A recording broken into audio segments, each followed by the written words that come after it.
It's time for this week's episode of Brandon's Sports Talk, featuring in-depth interviews from those who are trending in the world of athletics. And now, here's the host of Brandon's Sports Talk, Brandon Pate.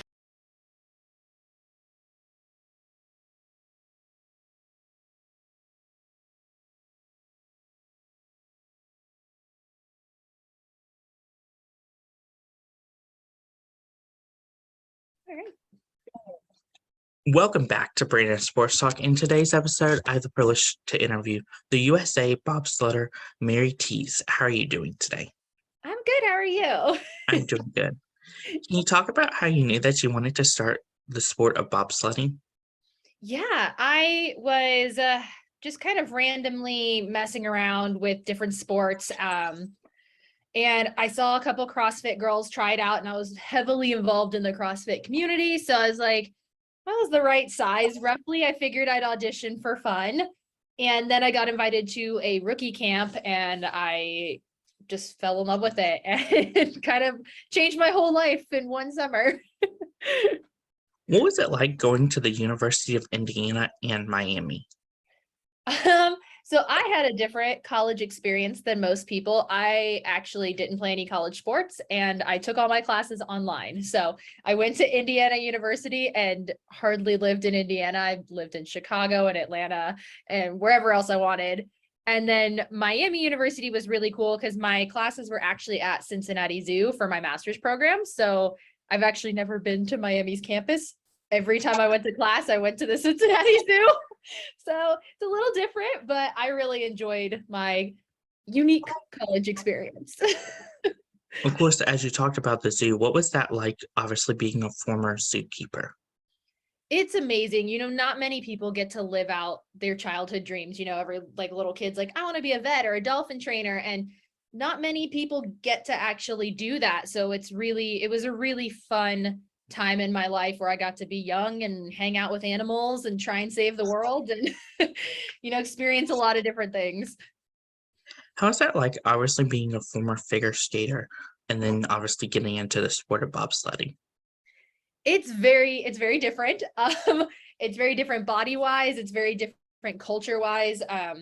Figure skating is a sport, but it's also an art form. And so there's a lot of different things that go into that, bobsled, it doesn't matter what my hair and makeup look like. And, it's okay that I eat food and am bigger. So it's very different, but it's kind of nice being on ice for both of them. I feel at home on the ice. Of course, how did your figure skating career help you into where you are as a bobsledder? I think figure skating, because I was so young, it gave me a really good background on kind of like what it takes and the sacrifices you have to do to be good at a sport, because I learned that super early. I had to be homeschooled because I needed more time to train, and I had to give up a lot of different things to pursue figure skating. And now I kind of have to do the same thing for bobsled, but it's not as shocking because I was used to it. I grew up that way. How has your time as a CrossFit helped you into where you are as a bobsledder? I think it definitely helped me take a beating or two. I think CrossFit is notorious for just breaking your body down and seeing how much you can handle. And a bobsled's pretty much a lot to handle. So it definitely gave me a good mentality of like mental toughness with putting up with some pain and discomfort. What was that like for you going from being a civilian who was a zookeeper to getting into being an athlete, a professional athlete? It definitely changed financially the most for me. I now had to switch careers to make more money because bobsled costs more than I made in an entire year as a zookeeper. The sport is extremely expensive. So it was an adjustment of finding a new career, finding new jobs. I think I've had 5 careers in the past year where I'm just trying to find the right one to work with being an athlete. But I think zookeeping kind of set me up really well for bobsled because I'm just moving odd objects. People are, it's a lot of moving parts and chaos, which when you're working with animals, that's pretty much your whole day is just moving heavy things and chaos. So it kind of fits. Of course, how is it like obviously balancing being a bobsledding athlete and also having a 9 to 5 regular job? It's really hard. So like even today, I had to do a running training session this morning at 6 a.m. Ran home, clocked in at 7:30. I'll work until lunch. I'll go do a training session over lunch, come back, work from home, and then probably train again in the evening. So it's a lot of stop and go throughout the day and carrying my laptop with me everywhere I go. What was that feeling like when you joined the developmental team for US and got to put on that uniform? It was really cool. And my mom was there. So it was super special to like zip it up and like have her take pictures. You know, I felt like a little kid again where I was like, look, mom, I did it. But it was a really unique experience because I didn't know if I was ever gonna make it. I just kind of started out for fun, and then putting it on, I was like, oh wait, I can do this. This is awesome. How did it feel the first time you put it on and had US running down your side? Unfortunately, they were running down the butt of the uniform this year, so it was not a great feeling seeing it right there. But it was really cool. You know, I had my I got my first Team USA jacket for figure skating in Lake Placid when I was like 9, and so you know, putting it Team USA back on me, I think I was 28 at the time, was really cool. And same place too. It was all in Lake Placid. What was that like, obviously, getting to compete in Lake Placid for both figure skating and now bobsledding? There was a lot of nostalgia because that was my first nationals for figure skating that I had qualified for, was in Lake Placid. And so I remember like I ended up getting mono at this nationals and I was so sick and I didn't do well, but I still like I made it to nationals. Like it was such a big deal. And I remember we were driving through Lake Placid downtown and I was like, I remember all of this from when I was a kid. And so, yeah, it just kind of holds a special place for me because that was my first nationals. That was my first bobsled race, all in the same place. It's amazing.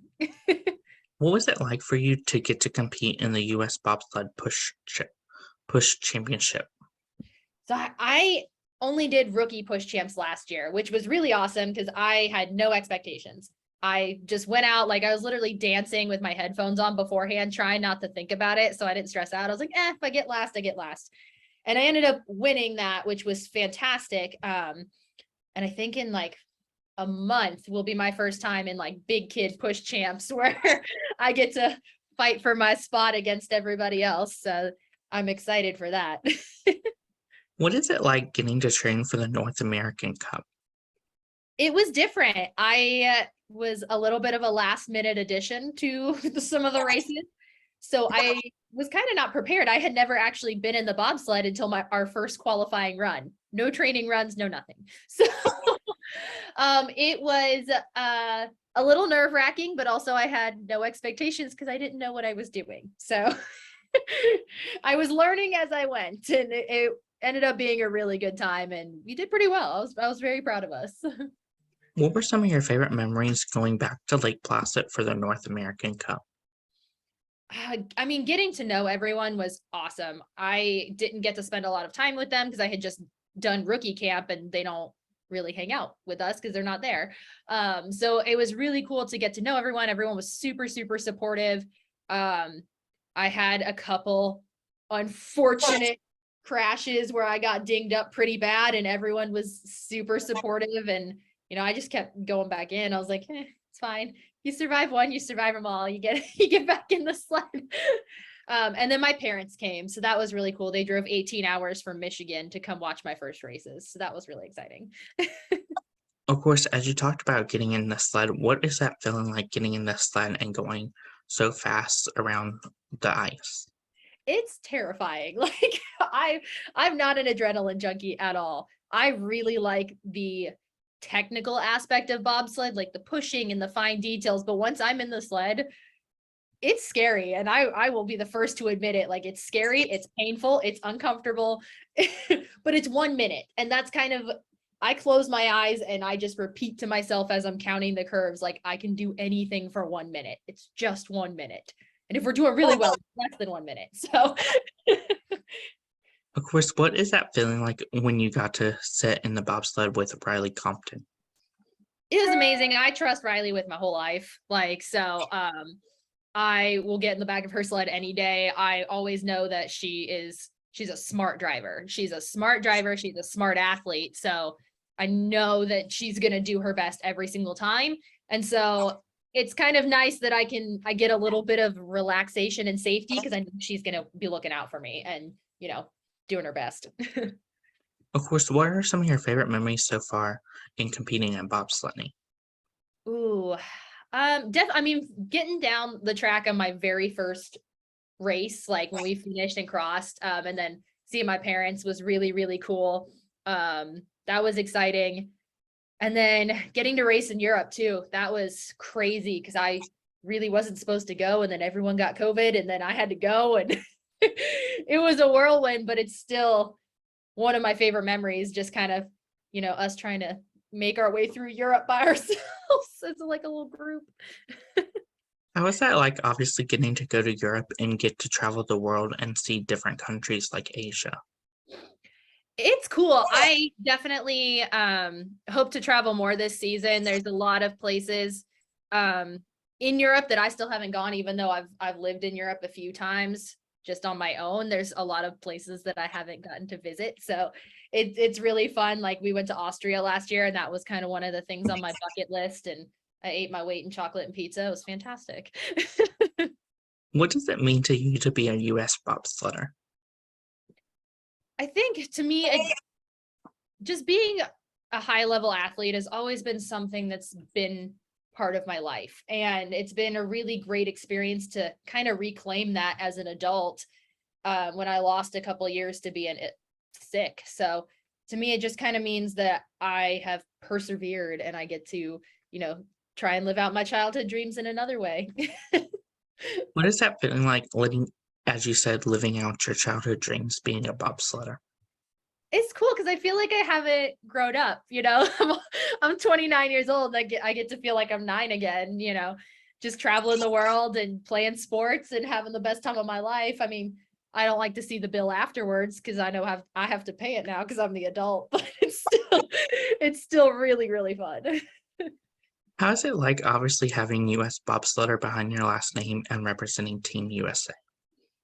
It's an honor, it's definitely, I'm not the most patriotic person on the planet, but it is an honor to be in this class of athletes that is such a high level. Like Team USA is known for being the best athletes in the world. So having that kind of behind me, it's an honor. It's really cool.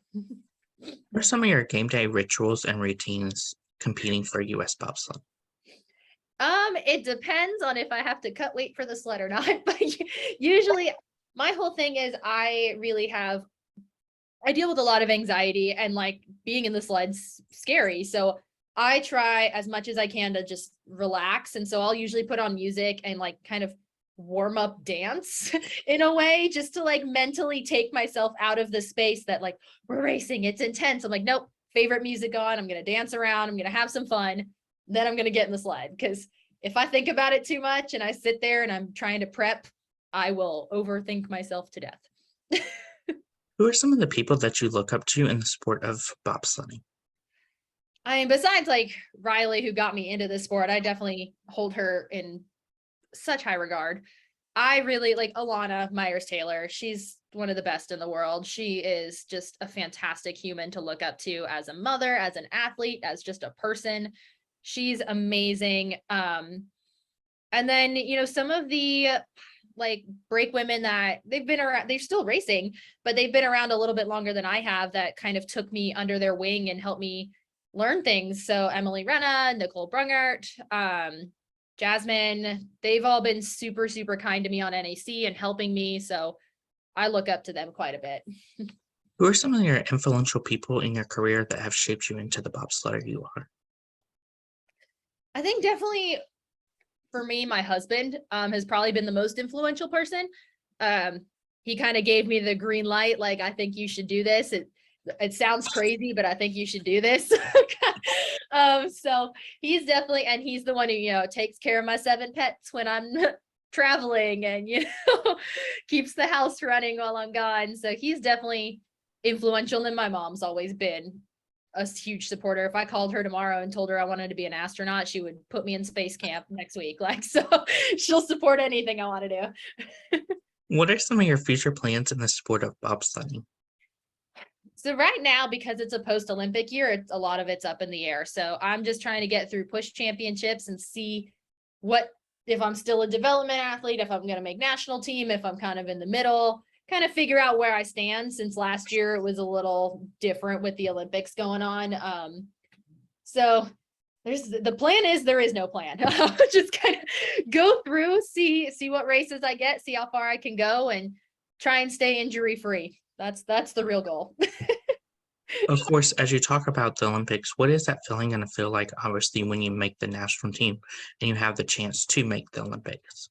Oh, I'm a baby, so I'll definitely cry. Like, I'll definitely start crying. But I think it'll just be kind of validation that I made the right choice to leave zookeeping and to pursue this dream, and just kind of know that, like, I did what I needed to do and it was the right choice. What advice would you give those rookies such as yourself that are looking to get started in the sport of bobsledding? I think one is don't get discouraged too early. It is a very unorganized sport. It is very the communication between different teams and things like that is not always great. And so there's a lot of times where you don't know what's going on. Don't take it personal and really just try and advocate for yourself. I think for a lot of young people, they're used to the college system where, you know, you audition, you make the team, you get your scholarship, and like your coaches are constantly bugging you. And that's not how this is. You have to be an adult. You got to advocate for yourself, being like, I deserve to be here. Let them know. What advice would you give those college athletes that are looking to get started in the sport of bobsledding?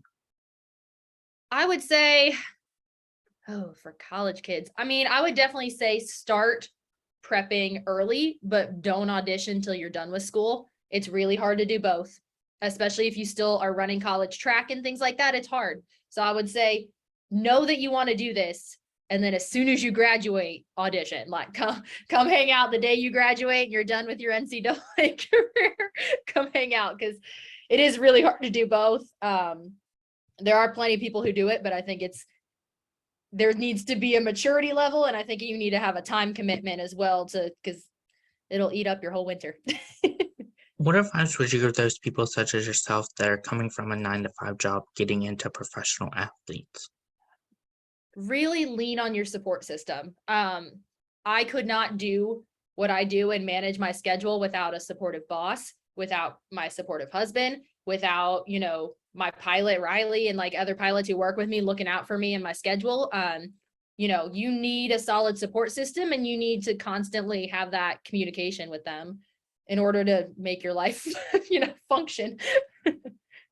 What advice would you give people that are looking to represent Team USA in the sport of bobsledding?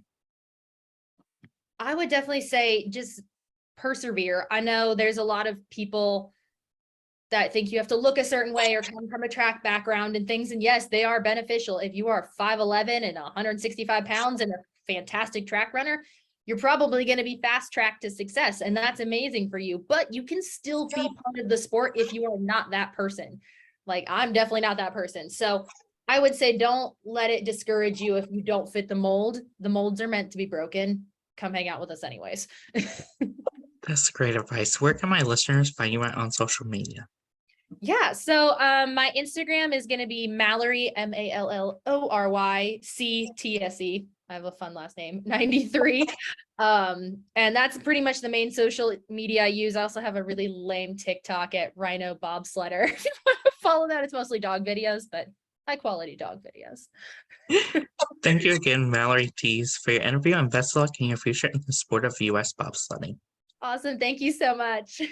You can find Brandon Sports Talk on Facebook at Brandon Sports Talk, Instagram at Brandon Sports Talk, Twitter at Talk_Brand, and you can find me on YouTube at Brandon Sports Talk. Don't forget to like, comment, and subscribe. Thank you again, Mallory Tse, for your interview, and best of luck in your future. Thank you.